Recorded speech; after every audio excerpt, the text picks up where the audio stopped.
հիշեք դատավարությունից օրինակ որպես մասնակից ինչ ակնկալիքներ ունեք ու ընդհանրապես այս process-ները հետագայի համար օրինակ ինչ նախադեպեր կարող են ստեղծել։ Տեսեք, սա հետպատերազմյան Հայաստանում երևի թե արդեն 100-ի հասնող դատավարություններից է, որ մենք քաղաքացիներով, մասնագիտական համայնքի ներկայացուցիչներով գալիս ենք արդարության պահանջով, որովհետև այս բնույթի դատավարությունները դասական քաղաքական հետապնդման դրսևորում է։ Ինչու է Սամվել Կարապետյանը, հայ մեծանուն բարերարը անազատության մեջ։ Այս հարցադրումը կարծում եմ անգամ իշխանության համակիրներին երբ տալիս ենք, պատասխանը միանշանակ է, որովհետև Սամվել Կարապետյանը ունեցել է համարձակություն, ունեցել է այնքան հայրենասիրություն, որպեսզի կանգնի հարձակումների ենթարկվող եկեղեցու կողքին եւ դիմագրավի այդ հարձակումները, որովհետև յուրաքանչյուր գիտակից մարդ հասկանում է, որ թիրախը եկեղեցու դեմքով մեր բոլորիս հայերիս ինքնությունն է։ Ու այստեղ մի կարևոր հարցադրում ենք յուրաքանչյուրս մեզ պետք է տանք, որն է մեր կարմիր գիծը։ Այս իրավիճակում ես համոզված եմ, որ պարոն Կարապետյանի կարմիր գիծը հատել էին, որովհետև չեն կարող հայ մարդու, հայրենասերի մարդու, ով ավելի շատ եկեղեցի է կառուցել, քան առանձնատուն իր համար, այդ մարդու կրոնի նկատմամբ նկրտում իրականացնել ու մնալ անհետևանք ու այդ մարդն էլ մնա անտարբեր իրողությանը։ Այսօր Սամվել Կարապետյանը անազատության մեջ է, որովհետև ինքը ոչ թե հանցանք է կատարել, այլ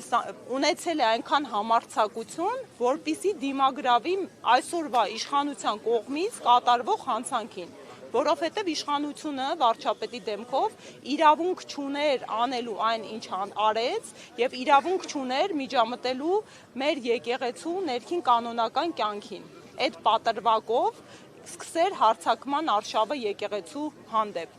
Ու այդ հարցադրումը, որ ասում եմ յուրաքանչյուր մարդ իր համար պետք է անի, որն է իր կարմիր գիծը։ Օրինակ իմ կարմիր գիծը հատեցին 2019 թվականին, երբ մեր վարչապետի կոչմամբ շրջափակվեցին մեր երկրի դատարանները։ Ու հենց այդ օրը այն հանգամանքը, որ չունեցավ իր գործողությունը հետևանք, որ չկրեց նա պատասխանատվություն իր հակաիրավական գործողության համար, զուտ այն պատճառով, որ իր քիմքին ոչ հաճո դատական ակտ էր կայացվել։ Մենք այսօր կանգնած ենք այս դատարանի բակում։ Հենց դա էր պատճառը, ու դա էր մեկնարկը, որ սկսվեց մեր երկրում դատական իշխանության ու արդարադատության անկումը, որ սկսեց նահանջել իրավունքի գերակայությունը։ Ու դա է պատճառը, որ այսօր ազատազրկված է մեծանուն հայ բարերարը։ Դա է պատճառը, որ մեր երկրում կալանավորում են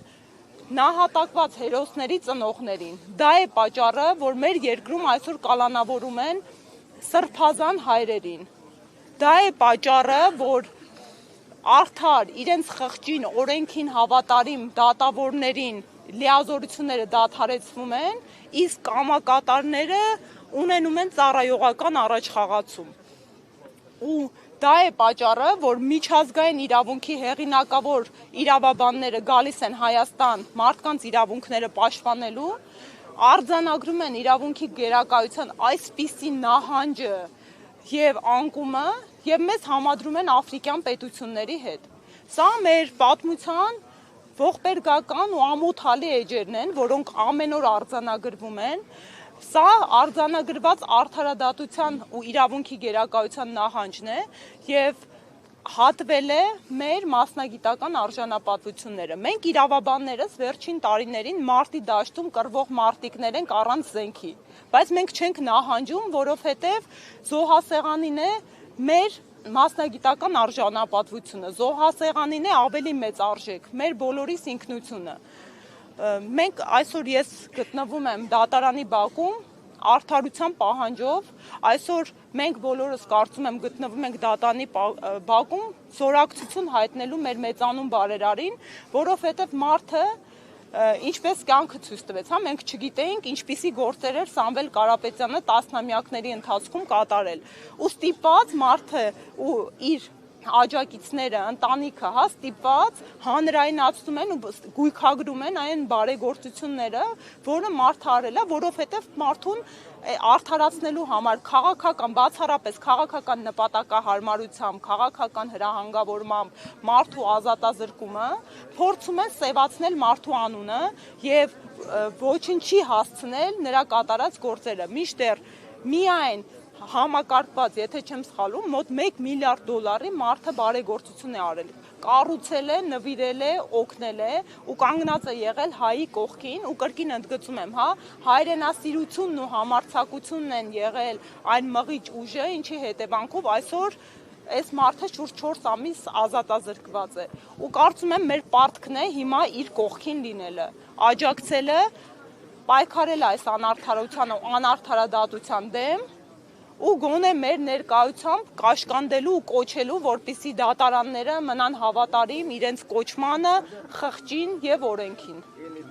Իրավական տեսանկյունից մեղադրանքի փոփոխության վերաբերյալ ձեր խոսքը, իրավական տեսանկյունից մեկնաբանեք եւ առհասարակ այս դատավորի ինչ ակնկալիքներն է, քանի որ նրա մասին ռազմական են, այնպես ինչքան հաջողություն։ Տեսեք, ինչպես այսօր պարոն Ամստերդամը շատ գեղեցիկ կերպով ասաց, դատական նիստից առաջ դատավորին գնահատական տալը անշնորհակալ գործ է։ Ես լինելով անհույս լավատես, միևնույն է, կրկնում եմ, հա, տասնյակ անգամներ գալով դատարանի բակ, կանխատեսելով արդեն նախադեպերը, հենց նույն դատավորի ոչ հաջող, որ կարող ենք բացահայտ գնահատական էլ տալ, հա, կրկին քաղաքական հրահանգավորված նրբերանգներով, ես այնուամենայնիվ չեմ հանձնվում, լիահույս եմ, որ դատավորը հավատարիմ կմնա իր խղճին, օրենքին եւ կառաջնորդվի իրավունքի գերակայությամբ, որովհետեւ այստեղ անկեղծորեն, հա, չկա, կարծում եմ ոչ իրավաբանների համար էլ է ակնհայտ, չկա հանցագազմ, չկա հանցավոր արարք։ Մարդը ազատազրկված է բացառապես իր ձև, մեր ձևով եզրույթի համար եկեղեցու կողքին կանգնելու։ Նրան անգամ ժամանակ չտվեցին, որպեսզի ինչ որ գործողություն անի, որ այդ արարքը կարողանան հիմնավորեն, հա, հետ հայացք ենք նետում։ Եկեղեցու նկատմամբ հարձակում, բարերար Սամվել Կարապետյան, ով միշտ եկեղեցու կողքին էր, ընդամենը 1-2 րոպեանոց հարցազրույց ու անմիջապես վարչապետի ստատուսագրումներ Facebook-յան հարթակում, քաղաքական հետապնդում, ձերբակալություն, կալանք, ինչպես մշտապես ժանրն է ասում, սա խոսում է իշխանության վախի մասին, սա խոսում է քաղաքական նպատակահարմարության մասին մեկուսացնելու Սամվել Կարապետյանին ու կրկին ընդգծում եմ, հա, այս ամենին հանցանքին եթե գնահատական ենք տալիս, ես առաջի օրը դատարանի բակում կներեք, երբ առաջադրվեց մեղադրանքը, դատարանի բակում այս ամբողջ սցենարը կանխատեսել էի, որովհետև սա առաջի անգամ տեղի չէր ունենում։ Ասեցի, հեսա կտեսնենք օրինակ դիցուկ փողերի լվացման դրվագ է ավելացնում։ Տեսեք, այնքան անգամ ասում եմ, այս շատ ծիծաղելի կլիներ ամեն ինչ, եթե այսքան տխուր չլիներ, հա։ Մարդուն, ով Forbes-ի ցուցակում արձանագրված միլիարդատեր է, Հայաստանի ցակմամբ 2 հայ մեծանուն միլիարդատերերից մեկը ու ողբերգական արձանագրում է պատմական, նրանցից մեկ այս բան ազատազրկված է Բաքվում, երկրորդը մեր հայրենիքում Հայաստանում։ Այս մարդը Հայաստանից բյուջեի չափ գրեթե գումար ունի, այս մարդը շուրջ 1 միլիարդի բարեգործություն է իրականացրել, այս մարդը երբևիցե Հայաստանի Հանրապետությունում պաշտոն չի զբաղեցրել ու նրան փողերի լվացման դրվագով մեղադրանք են ինչ-որ անհետ առաջադրում, հա,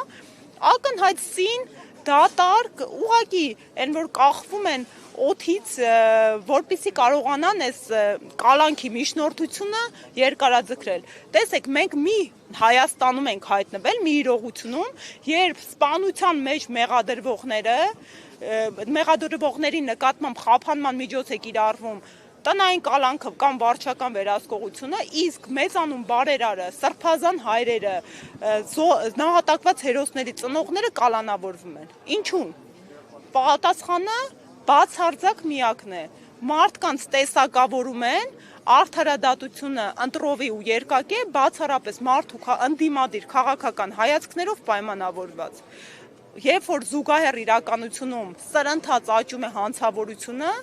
նույնական սրընթացությամբ մեր երկրում աճում են քաղաքական բանտարկյալների քանակը։ Արդյոք այս զուգահեռը կոռելացիան պատահական է, արդյոք պայմանավորված չէ նրանով, որ քաղաքական իշխանությունը ողջ իրավապահ մարմինների ներուժը կենտրոնացրել է հենց ընդդիմադիր գործիչների եւ ընդդիմադիր ուժերի գործունեությունը կանխարգելելու եւ կաթվածահար անելու վրա։ Բարաբար հիշեցնում են Նիկոլ Փաշինյանի խոսքերը, որ ասել էր կա մի դատավոր, որ կարող է իմանալ։ Մինչև իր խոսքերն է ժողովուրդ ջան, մենք փաստ ունենք արձանագրված։ Վարչապետը կոչ է անում շրջափակելու դատարանները, երբ իր կամքին ոչ հարիր դատական ակտ է կայացում։ Դա սահմանադրական կարգի, դա է սահմանադրական կարգի տապալումը։ Դա օրինականության սկզբունքի խախտում է, որովհետև վարչապետը, ի տարբերություն ինձ եւ ձեզ, հասարակ քաղաքացիներս, ովքեր կարող են անել ամեն ինչ օրենքը չի արգելում, ինքը կաշկանդված է, ինքը կարող է անել բացարձակ միայն այն, ինչ իրեն օրենքը թույլ է տալիս։ Վարչապետը խախտում է օրինականության սկզբունքը, խախտում է իշխանությունների տարանջատման սկզբունքը, որովհետև մեր սահմանադրությունը տալիս է կմախքային բաշխվածություն, լիազորությունների պարտականությունների։ Երբ որ իշխանության մի թևը սկսում է միջամտել իշխանության մյուս թևի նկատմամբ ու այդ բալանսը զսպման ու հակակշռման խախտվում է, դա օրենքի սահմանադրական կարգի խախտում է, ու միայն դատարանների տեսքով դա չի դրսևորվել։ Օրենսդիր մարմինը շրջափակելու կոչ եղավ եւ հենց անձամբ իր ներկայությամբ եկան եւ շրջափակեցին օրենսդիր մարմինը կրկին կանխարգելելու իրենց կամքին ոչ հաճո օրենսդրական ակտի ընդունումը։ Այսինքն, այս մարդը լինելով պաշտոնյա, լինելով մեր երկրի գլուխ, գործադիր իշխանության ղեկավար, բազմաթիվ անգամներ իրեն թույլ է տվել եւ վերջին էպոպեան էլ հենց նույն սահմանադրական դատարանի շրջափակում մենք տեսել, հա, շուրջ 1 տարի տևող սահմանադրական դատարանի նկատմամբ ամենաապօրինի կերպով միջամտությունները, մենք տեսել ենք դատական իշխանության նկատմամբ, երբ բարձրագույն դատական խորհուրդը ունենալով սահմանադրական առաքելություն ապահովելու դատանի ու դատավորի անկախությունը, նրա պաշտպանիչ վահանից վեր է ածվել նրան վերահսկող եւ պատժող մահակի։ Այս իրականություններում դրա էպոպեան իհարկե եկեղեցու նկատմամբ միջամտություններ, որովհետև նույն կերպ Նիկոլ Փաշինյանը կաշկանդված էր եկեղեցու գործերին միջամտելուց։ Անկախ հա վերացարկվենք այն հանգամանքից, եկեղեցու ներքին կանոնական կյանքում խախտվում է ինչ-որ բան, չի խախտվում։ Հստակ կա սահմանադրության պահանջ, արձանագրում, որ պետությունը չի կարող միջամտել եկեղեցու ներքին կանոնական կարգին մեկ, երկրորդն էլ հստակ Նիկոլ Փաշինյանը որպես վարչապետ ունի գործառույթների, լիազորությունների, պարտականությունների շրջանակ եւ այդտեղ որևէ կերպ չի տեղավորվում եկեղեցու ներքին գործերին միջամտությունը։ Նա ակնհայտ կատարել է հանցագործություն եւ մեր ճգնաժամային իրավիճակը հենց դրանով է պայմանավորված։ Ինչու ենք մենք քաղաքական ու սահմանադրաիրավական ճգնաժամում, որովհետև մեր օրենքները թերի չեն, սահմանադրությունը թերի չէ։ Թերի է գործող իրավիճակը, երբ խախտում են սահմանադրական նորմերը ու վրա չի հասնում պատասխանատվություն։ Հենց այստեղ այս իրավիճակը կոչվում է ճգնաժամ։